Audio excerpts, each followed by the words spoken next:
서울 외곽, 화곡동의 한 조용한 골목.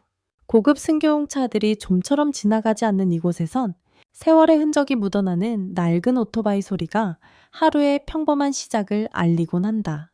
그 오토바이를 타고 다니는 이는 바로 정태수. 올해 63세 오토바이 택시 기사다. 아내는 오래전에 세상을 떠났고 두 자녀는 다 성장하여 뿔뿔이 흩어져 살고 있다. 연락은 가끔 오지만 예전처럼 살가운 정은 사라진 지 오래다. 그에게 남은 것은 오래된 오토바이 한 대와 그 바퀴 위에서 이어가는 조용한 삶뿐이다. 그날도 다르지 않았다. 오후 햇살이 슬며시 기울 무렵 태수는 평소처럼 골목을 누비며 손님을 기다리고 있었다. 그런데 신호대기 중이던 도중도로 한켠 가로수 근처에서 뭔가 반짝이는 것이 눈에 들어왔다. 그것은 검은색 가죽 지갑이었다. 무심코 지나치려다. 그는 잠시 망설였다. 아무도 주변에 없는 걸 확인한 뒤 천천히 다가가 지갑을 집어들었다. 의외로 무게가 제법 나갔다. 조심스럽게 열어보니 안에는 고액권 몇 장과 함께 신용카드, 주민등록증, 명함, 그리고 여러 장의 문서가 정갈이 들어있었다. 잠시 그는 넋을 잃은 듯 지갑을 바라보았다. 머릿속이 복잡해졌다. 이 돈이면 고장난 오토바이도 고치고 밀린 공과금도 갚고 조금은 편하게 살 수 있을지도 몰라. 하지만 곧 그는 고개를 세차게 흔들었다. 그 유혹은 너무도 선명했지만 가슴 한편에선 묘한 죄책감이 잔잔한 파도처럼 일렁이고 있었다. 그는 조용히 가로수 밑에 앉아 지갑을 무릎 위에 올려두고 물끄러미 바라보았다. 고개를 숙인 채 자신에게 속삭이듯 말했다. 내가 이런 걸 가질 자격이 있는 걸까? 그는 평생을 성실히 살아온 평범한 시민이었다. 특별한 일은 없어도 자존심 하나로 하루하루를 견디며 살아왔다. 하지만 그 지갑은 마치 운명이 내민 시험지 같았다. 손끝이 서서히 땀에 젖어가고 머릿속은 끝없는 질문들로 가득 찼다. 그냥 내가 갖는다고 누가 알겠어. 이렇게까지 고생하며 살아왔는데 이 정도 보상은 받아도 되는 거 아냐.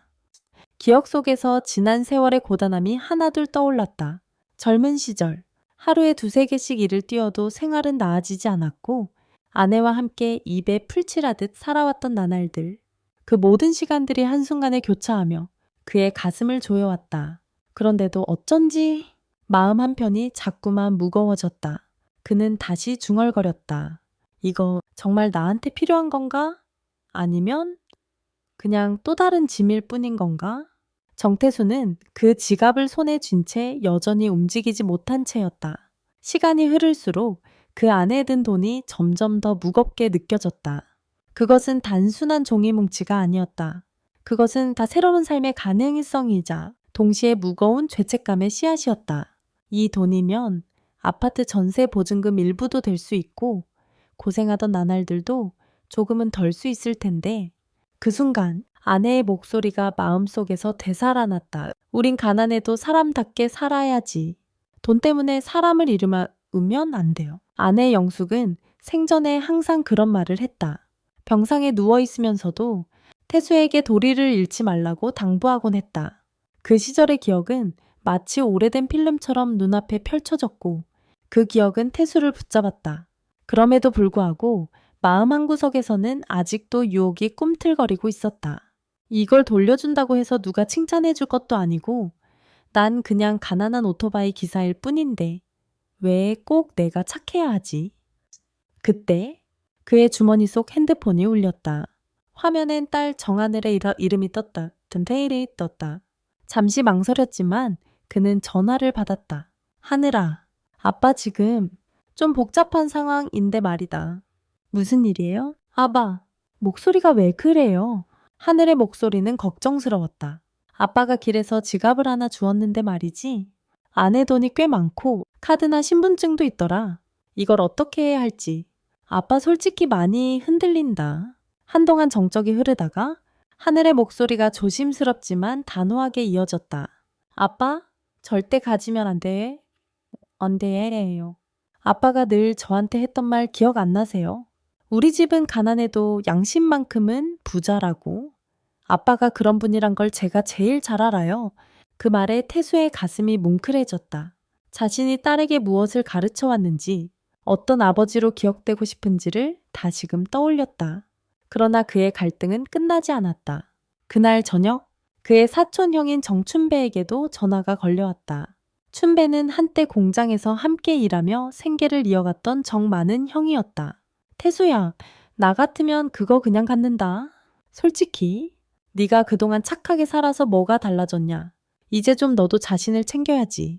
춘배의 말은 태수의 마음에 불을 질렀다. 너무도 현실적이고 어쩌면 누구라도 쉽게 고개를 끄덕일 말이었다. 너 그 돈으로 오토바이 바꾸고 몸 좀 추스르고 삶이 달라질 수도 있어. 뭐 어때? 그 사람 지갑 잃은 거면 자업자득이지. 어차피 가진 사람일 텐데 말은 맞는 것 같았다. 그런데도 그 말이 끝난 뒤 태수의 마음은 더 무거워졌다. 그건 위로가 아니라 유혹이었다. 잠시나마 안심이 될 수도 있었지만 그 후에 찾아올 불안감은 더 클 것이 분명했다. 그는 다시 지갑을 바라보았다. 그 순간 돈이 아니라 지갑의 주인이 떠올랐다. 혹시 이 돈이 가족의 병원비일 수도 있고 중요한 계약서일 수도 있는데 그 사람도 나만큼 절박한 상황일지도 몰라. 양심과 욕망, 체념과 기대가 교차하는 그 밤, 태수는 거의 1시간 가까이 지갑을 들고 가만히 앉아 있었다. 비 내리는 창밖을 바라보며 그는 무언가를 결정하려 애썼다. 그러나 마음은 갈팡질팡했고 정답은 어디에도 없었다. 그가 진심으로 필요했던 건 한마디 위로도 조언도 아닌 스스로의 결단이었다. 비는 점점 굵어지고 있었다. 창밖 어스름한 서울 하늘 아래 정태수는 여전히 식지 않은 갈등의 열기 속에 앉아 있었다. 지갑은 손에 쥐고 있지만 그 무게는 점점 마음의 짐처럼 커져갔다. 빗소리는 마치 그의 생각처럼 쉼없이 부딪히며 요동쳤다. 내가 이걸 돌려주면 나한텐 아무것도 남지 않아. 하지만 갖는다면 난 내가 누군지 잃을지도 몰라. 그 말은 혼잣말처럼 나왔지만 스스로를 향한 물음이었다. 태수는 문득 아내 영숙이 살아있던 시절, 두 사람 사이에 있었던 잊지 못할 어느 밤을 떠올렸다. 그날도 비가 왔었다. 막내딸 하늘이 열이 펄펄 끓었고 약값을 낼 돈이 없던 그 밤. 태수는 동네 약국 앞에서 비를 맞으며 몇 시간이고 서 있었지만 결국 주변 사람들의 도움으로 겨우 약을 살 수 있었다. 그날 밤 영숙은 그에게 속삭였다. 사람은 말이야. 언제나 마지막엔 자신을 거울로 마주보게 돼. 부끄럽지 않게 살아야 해. 그게 우리가 아이들에게 물려줄 수 있는 유일한 재산이야. 그 말을 기억한 순간 태수의 손에서 지갑이 흔들렸다. 하지만 유혹의 그림자는 여전히 짙었다. 그리고 다시 핸드폰이 울렸다. 이번엔 딸 하늘이었다. 아빠, 다시 전화요. 좀 아이, 다음 자야자 전화해서 미안해요. 근데 아빠, 그 지갑 저 꼭 돌려줘요. 우리 가족은 아빠를 존경해요. 그게 아빠가 만든 인생이에요. 제발 그걸 버리지 말아요. 그 말에 태수는 눈을 질끈 감았다. 차가운 빗방울이 창틀을 두드리듯 그의 심장을 두드리고 있었다. 그런데도 또 한 번 마음의 또 다른 목소리가 속삭였다. 너 딸은 아직 몰라. 세상은 이상보다 현실이 중요하다는 걸.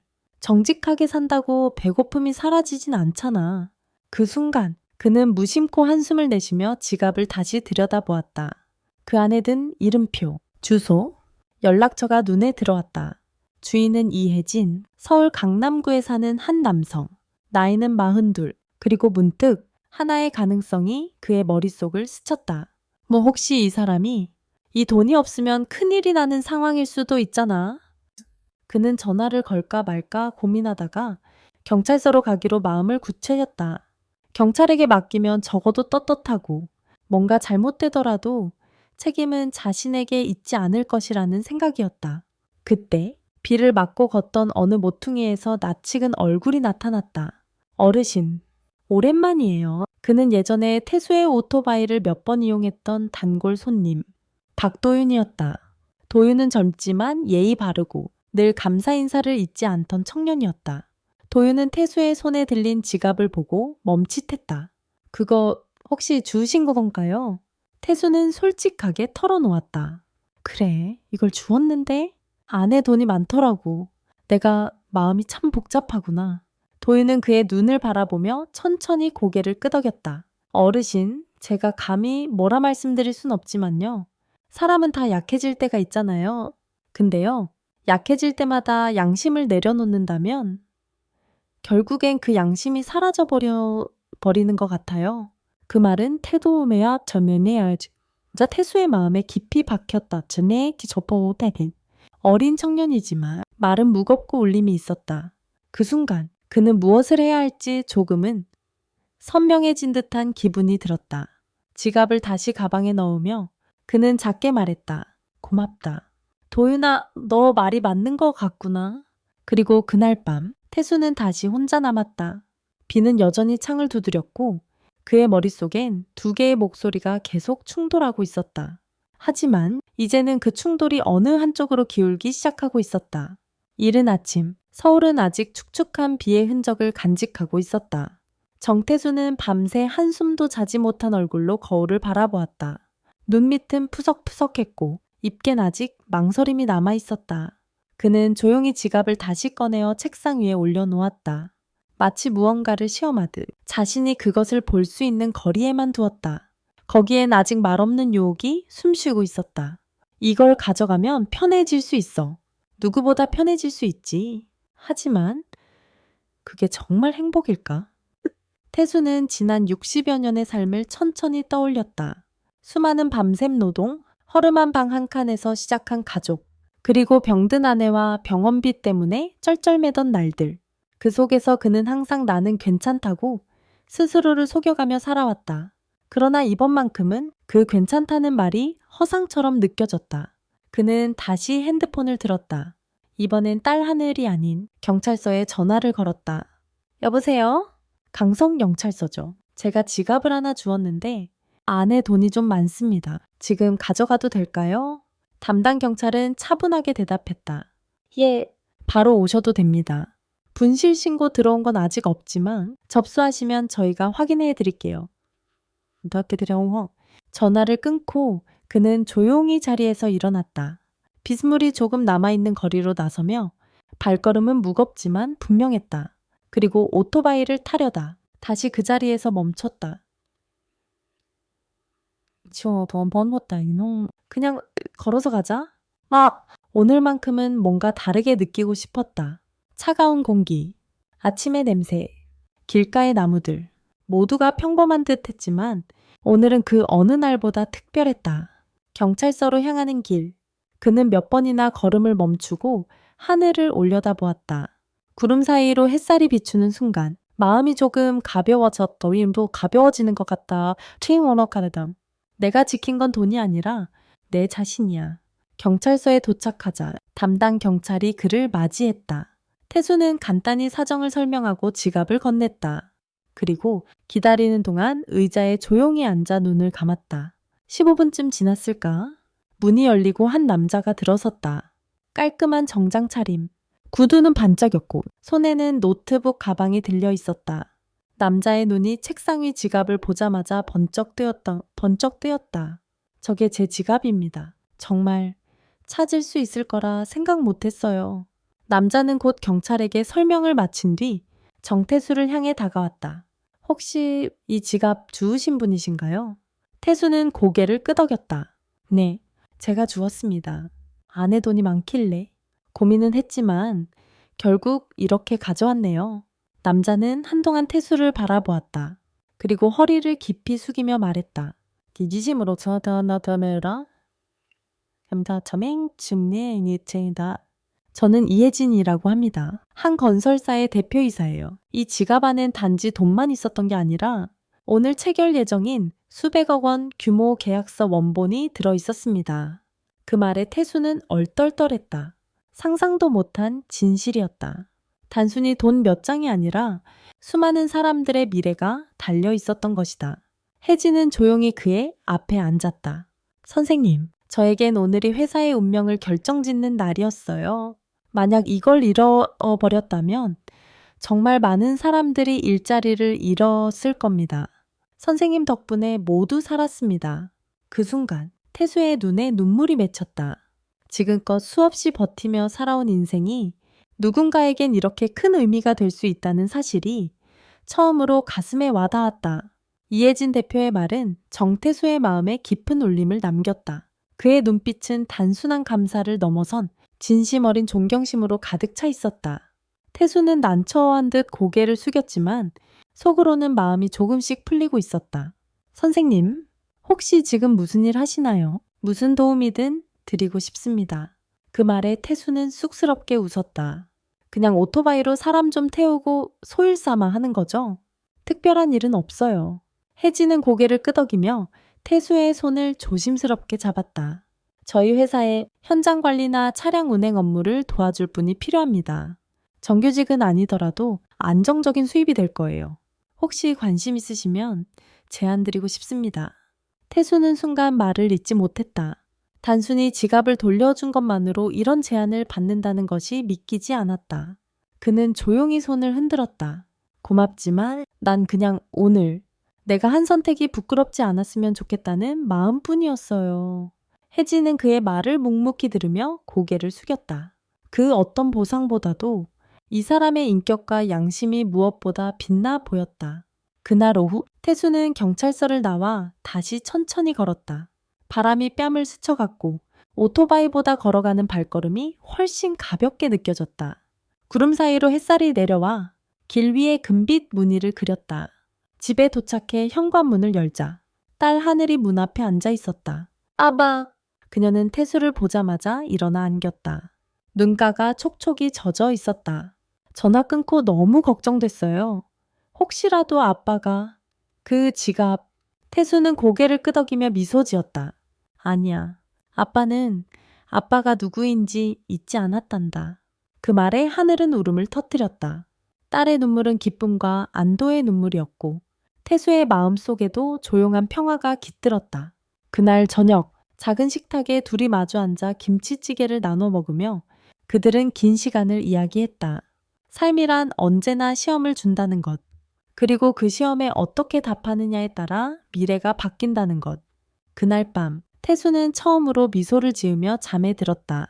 지갑을 주운 날은 끝났지만 그 선택은 그의 삶에 영원한 흔적을 남기고 있었다. 며칠이 흘렀다. 정태수의 일상은 다시 평범한 오토바이 소리와 함께 시작되었지만 그의 마음속 풍경은 이전과는 완전히 달랐다. 오랫동안 그를 짓눌렀던 무력감과 외로움은 이상하리만큼 사라져 있었다. 지갑을 돌려준 후 이혜진 대표에게 연락이 다시 왔다. 이번에는 정중한 초청이었다. 그가 운영하는 건설사의 본사로 직접 찾아와달라는 것이었다. 본사 건물은 태수에겐 낯선 공간이었다. 반짝이는 유리창, 수십 층을 뚫고 올라간 엘리베이터, 넥타이를 맨 직원들 사이에서 그는 유난히 작고 낡아 보였다. 하지만 그를 맞이한 혜진 대표는 여전히 겸손하고 진심 어린 태도로 다가왔다. 정 선생님, 오늘 이 자리에 와주셔서 정말 감사합니다. 짧은 인사 후 혜진은 회의실 안으로 그를 안내했다. 그리고 조심스럽게 말했다. 사실 그날 이후 저희 직원들과 상의했습니다. 정 선생님 같은 분이야말로 우리 회사가 필요로 하는 분이라고 생각합니다. 가능하시다면 저희와 함께 하실 수 있을까요? 태수는 한참 동안 아무 말도 하지 못했다. 80 가까운 나이에 이런 제안을 받는다는 것이 믿기지 않았고 자신이 과연 그 자리에 어울리는지도 자신할 수 없었다. 하지만 혜진은 계속 말했다. 어렵고 지쳐도 원칙을 지킨 분이니까요. 그런 분과 함께하면 우리 회사도 더 바른 방향으로 나아갈 수 있다고 믿습니다. 결국 태수는 고개를 끄덕였다. 한번 해보겠습니다. 이 나이에 무슨 새로운 길이 있을까 싶었는데 오늘은 마음이 좀 다르네요. 그날 저녁 그는 딸 하늘과 함께 오랜만에 삼겹살을 구웠다. 하늘은 연신 웃으며 말했다. 아빠, 멋있어요. 진짜예요. 제가 아빠 딸이라는 게 너무 자랑스러워요. 태수는 소주 한 잔을 들이키며 천천히 대답했다. 고맙다. 너 덕분이야. 그날 내 목소리가 없었더라면 지금처럼 가볍진 않았을 거야. 밖에는 가을바람이 불고 있었다. 그리고 그 바람은 오랜만에 따뜻했다. 며칠 뒤 태수는 새로 지급받은 차량을 몰고 한 현장으로 향했다. 그날도 변함없이 도시의 거리는 붐볐고 사람들은 저마다의 일상에 바쁘게 움직였다. 그러나 그들의 틈에서 한 노인은 조용히 땀을 흘리며 일하고 있었다. 그는 더 이상 무심한 눈빛을 가진 택시기사가 아니라 스스로 선택한 길 위에서 삶을 다시 살아가는 한 인간이었다. 마지막으로 태수는 작은 메모장을 꺼내 자신에게 적었다. 가진 건 없어도 지킬 수 있는 마음이 있다는 거는 참 감사한 일이다. 그 한 줄은 긴 인생에서 가장 깊고 조용한 승리의 기록이었다. 한 달 후 서울의 겨울이 성큼 다가오고 있었다. 바람은 차가웠지만 햇살은 여전히 따뜻한 정오. 정태수는 회색 점퍼를 걸친 채 새로 배정받은 차량을 몰고 도봉구의 한 공사 현장으로 향하고 있었다. 그는 여전히 회사에서 정규직이 아닌 계약직 기사로 일하고 있었지만 생활은 한결 안정되었고 마음은 더 가벼웠다. 무엇보다 자신을 필요로 하는 곳이 있다는 사실이 그를 지탱하게 했다. 태수 아저씨, 멀리서 작업복을 입은 젊은 직원이 손을 흔들며 뛰어왔다. 이름은 박현준, 26의 현장 관리자 보조였다. 하루는 태수가 점심을 사주며 건넨 조언 하나에 큰 감동을 받아 그날 이후 태수를 아버지 같은 존재라고 부르곤 했다. 현주는 그날도 변함없이 다가와 말했다. 오늘 점심은 제가 살게요. 고기 사드릴게요. 아저씨 요즘 일 열심히 하셔서 상도 받으셨다던데요. 태수는 머리를 긁적이며 웃었다. 야, 그런 건 윗사람이 받은 거지. 난 그냥 운전만 했을 뿐이야. 그러자 현주는 조용히 말했다. 아니요. 아저씨, 전 알아요. 사람들이 안 보더라도 아저씨 같은 분이 있어야 회사가 돌아가는 거예요. 그 말에 태수는 순간 울컥했다. 평생 묵묵히 살아왔고 칭찬보다 지적을 더 많이 들어온 인생이었다. 그런데 이제 와서 자신이 누군가에게 존경받는 존재가 되었다는 사실이 믿기지 않았다. 그날 오후 일이 일찍 끝나 그는 평소보다 일찍 퇴근길에 올랐다. 해가 지기 시작한 거리엔 연말 분위기가 스멀스멀 풍겨왔다. 조명이 켜지고 트럭에서 캐롤 음악이 흘러왔다 또 나왔다. 태수는 잠시 차를 멈추고 포장마차 앞에서 어묵을 하나 집어들었다.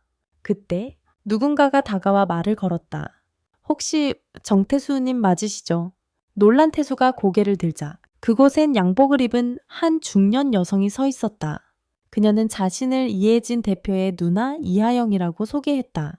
저희 혜진이가 그날 이후로 선생님 이야기를 자주 하더라고요. 회사의 방향을 바꾸게 된 가장 중요한 계기가 됐다고요. 태수는 당황한 채 어묵을 내려놓았다. 제가요? 전 그냥 지갑 하나 돌려드렸을 뿐인데 하영은 고개를 끄덕이며 말했다. 그 작은 행동이 우리 가족에게 큰 변화를 줬어요. 혜진이 사람을 더 믿게 됐고 요즘은 직원 복지도 훨씬 신경 씁니다. 선생님이 보여주신 정직함이 회사를 바꿨어요. 그 말에 태수는 아무 말도 하지 못했다. 자신이 무심코 선택한 양심이며 파촉난 양심의 길이 누군가의 삶에 또 다른 희망이 되었다는 사실에 말문이 막혔다. 하영은 마지막으로 그에게 조심스레 봉투 하나를 내밀었다. 이건 혜진이 드리라고 한 작은 감사의 표시예요. 선생님께는 보상이 목적이 아니란 걸 잘 알지만 저희 마음을 거절하지 않으셨으면 좋겠어요. 그는 봉투를 받아들었다. 안에는 직원 전용 건강검진권, 동계 차량 점검 패키지, 그리고 백화점 상품권 몇 장이 들어있었다. 아무리 작아도 정성 어린 선물이었다. 집으로 돌아오는 길, 그는 자신의 오래된 오토바이를 바라보았다. 아직 차고에 남아 있었지만 이제 그것은 그의 과거이자 자부심의 상징이었다. 비록 고장나 있고 낡았지만 그것을 타고 살아온 날들이 지금의 그를 만든 것이었다. 딸 하늘에게 전화를 걸었다.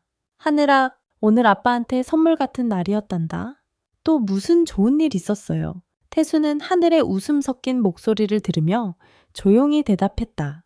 아니, 그냥 살아있다는 게 감사하다는 걸 다시 느꼈어. 정태수는 여전히 부자가 아니고 여전히 새벽에 일어나고 여전히 허리엔 파스를 붙이며 살아간다. 하지만 이제 그는 안다. 한 번의 양심이 누군가의 내일을 바꾸고 그 내일은 다시 다른 이의 미래를 만든다는 것. 삶은 그 자체로 순환하고 있었다. 거창하지 않아도 자신이 선한 한 걸음을 내디딜 수 있다면 그것만으로 충분한 선물이었다. 정태수는 그날 밤 평소보다 늦게까지 잠을 이루지 못했다. 창밖에선 바람이 창문을 두드리고 어둠은 조용히 방 안을 감쌌다. 책상 위엔 여전히 그가 쓴 메모장이 놓여 있었다. 진심은 돌아온다. 그는 조용히 그 문장을 손끝으로 더듬었다. 세상은 여전히 복잡하고 불공평했지만 오늘만큼은 삶이 조금 덜 거칠게 느껴졌다. 그러나 그 평화가 얼마나 오래 지속될 수 있을까? 다음 날 아침, 태수는 회사에서 한 통의 전화를 받는다. 정 선생님, 혹시 잠깐 본사로 와주실 수 있습니까? 급히 드릴 말씀이 있습니다. 그 전화는 또 다른 선택, 또 다른 시험, 그리고 또 다른 이야기의 시작이 될지도 몰랐다. 이야기 속의 정태수는 단순한 인물이 아니라 우리 주변 어디에나 있을 법한 한 인간의 상징입니다. 가진 것은 없지만 마음만은 부유한 사람. 그가 겪은 갈등은 우리가 살아가며 수없이 마주치는 현실의 초상입니다. 유혹 앞에서, 불안 앞에서, 외로움 앞에서 인간은 얼마나 흔들릴 수 있는가. 하지만 흔들려도 무너지지 않는 사람, 그게 진짜 강한 사람 아닐까요? 이 이야기의 가치는 단순히 지갑을 주었다는 사건에 있지 않습니다. 그 사건을 통해 드러나는 인간의 내면, 가족의 유대, 사회의 반응, 그리고 한 선택이 불러오는 변화, 그 모든 것이 우리에게 질문을 던집니다. 당신이라면 어떻게 했을 것인가? 이 영상을 보고 계신 여러분, 만약 이 이야기가 마음에 남았다면 좋아요와 구독, 댓글로 여러분의 생각을 남겨주세요. 정태수의 이야기는 아직 끝나지 않았습니다. 정태수 이야기 파트 2에서 또 다른 삶의 물결이 여러분을 기다리고 있습니다. 우리 함께 그 다음 장으로 걸어가 볼까요?